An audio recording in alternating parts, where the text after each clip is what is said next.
Hi, thanks for clicking on Frequently Asked Questions for the GT Classroom. Our next question is about the curriculum. A frequent question I get is, why is the curriculum so random? Why is everything that you do in class so random? Well, my response is always, it may from the outside appear to be random.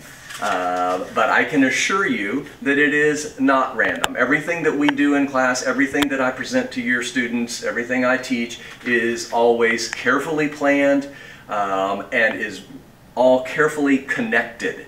A lot of thought and effort goes into this, so it's not a situation like many people believe that I just wake up and in the morning go, aha, let's teach the Houses of Parliament today. Right? No, it's been planned on, and I will have decided weeks ahead of time what we're going to be doing. Now that doesn't mean that on certain days I may respond to the interest of the class or of a student, and we may go off on a tangent that isn't particularly connected to what was planned.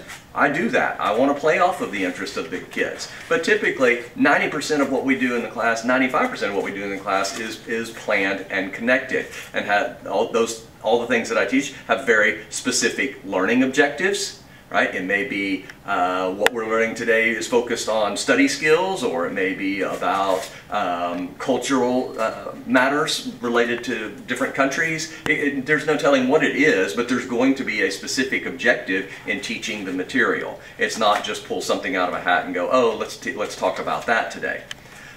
In addition to that, I'm guided by a scope and sequence that myself and one of the other GT teachers here in the district created a couple of years ago. We sat down and looked at what TEA gave us, looked at what the district gave us, and said, okay, what do we want to teach our kids in the 3 years that we have them in the GT program? And we created a massive binder that addresses all the different things that we like to teach the kids in that 3-year period, and that covers everything from geography and history and art and science and math and communication skills and technology and on and on and on. There's a lot to it.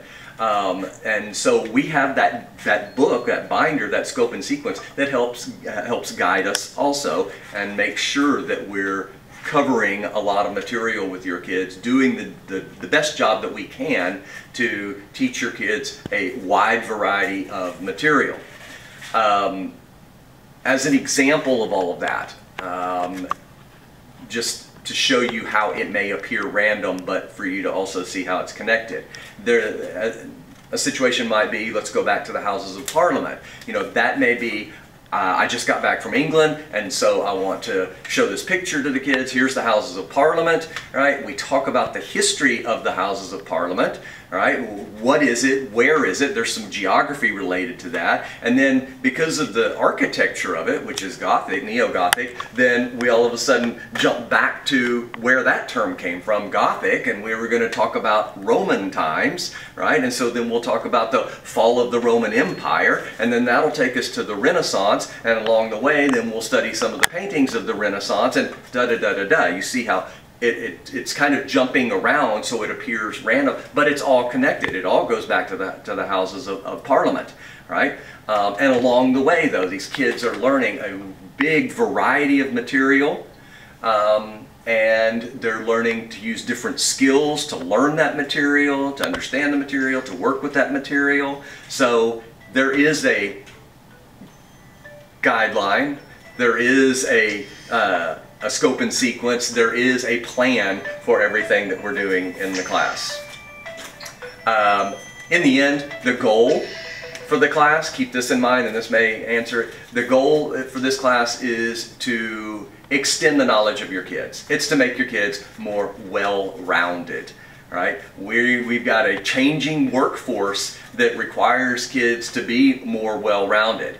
You Google it up and see what is the #1 characteristic that most corporations are looking for in kids these days, or in workers these days, and it's flexibility. Well, by being exposed to that wide variety of material that looks so random, then your kids are becoming a much more flexible citizen. And that's going to increase their opportunities as they move on through their education and into the work world. So trying to make them well-rounded, trying to teach them a little about a lot, trying to make them a 21st century worker. It's not random, it's planned. Hope that helps. Thanks.